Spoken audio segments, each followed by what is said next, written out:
Right, so it's time for an update on the company, Muxsan. Over the past 2 months or so, I've been busy setting up all kinds of company stuff. We've had a couple of things happen.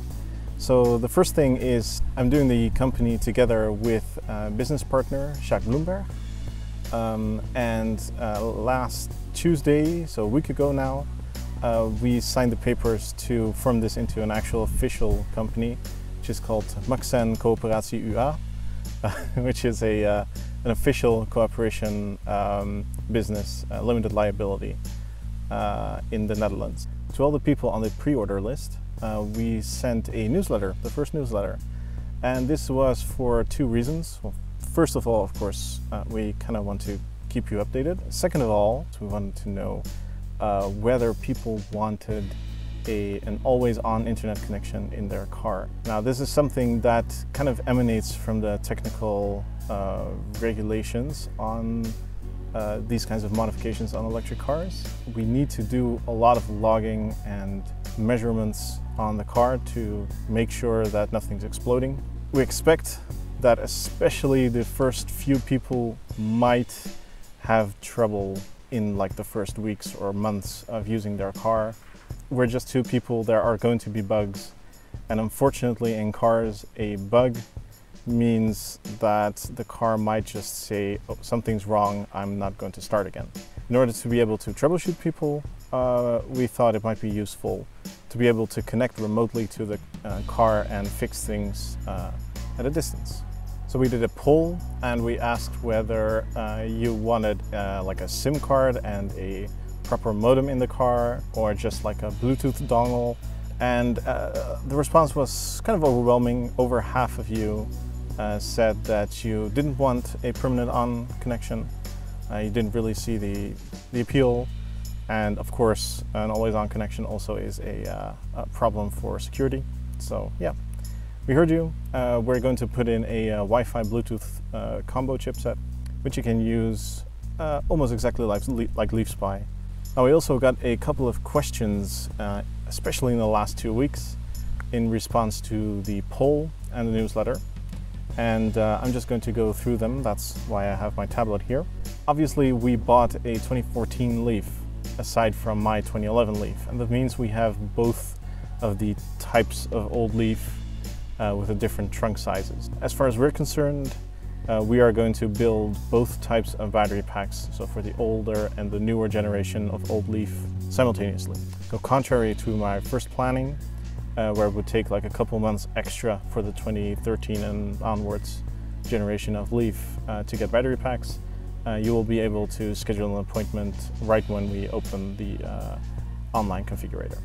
Now that leads into the next point, and that is, yes, there is going to be an online configurator.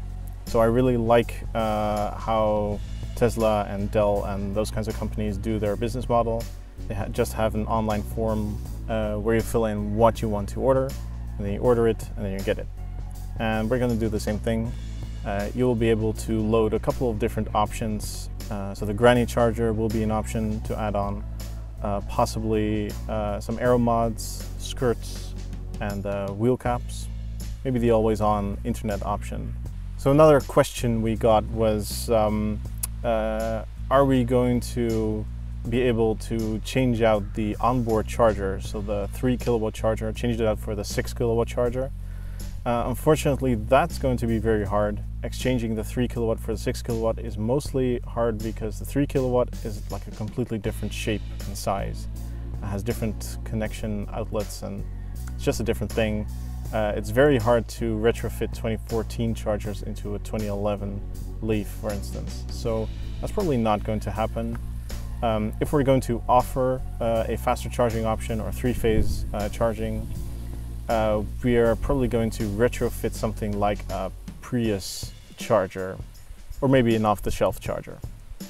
So another question I got from 2011 Leaf owners and 2012 Leaf owners is whether we are going to offer the modification that is on the Muxsan Leaf forum that allows for the heater to be turned off in winter. Because on the old one, you don't have like the 2 buttons, the AC and the heater button. You just have 1 button, an AC button, which means you can turn on and off the AC forcibly, but you cannot turn off the heater. It just goes on whenever it's too cold.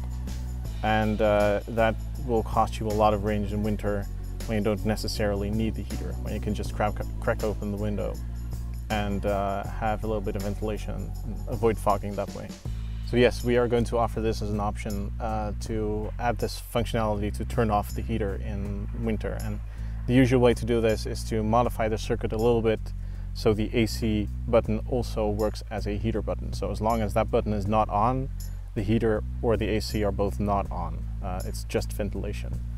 And that is a huge help in winter. Now, last question is from my EU customers. That is, are we going to offer an EU VAT invoice? And the answer is yes, we are.